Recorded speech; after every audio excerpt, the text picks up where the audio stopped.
Hey guys, so I would like to do a review for you on the Wolfwise Privacy Tent.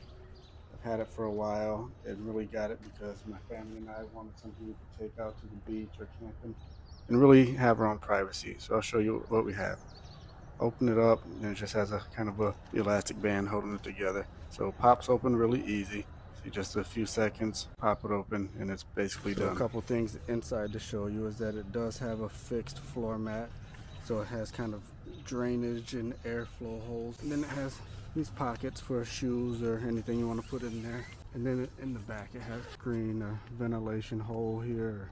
At the very top up here, this is where you would run your shower water. And this also works really good if you need a place like, like a portable toilet to work in here for privacy, which is actually one of the reasons we got it for our family. One thing to note is that it does have kind of these bungee straps on all the corners and tie it down here on the corner, so you can tie it down and not have to worry about the wind blowing it over. And the only other thing that I should note for you is that it is sometimes a bit of a pain to put it away, but if you look inside the bag you'll see it has instructions, so just follow those and you'll be just fine.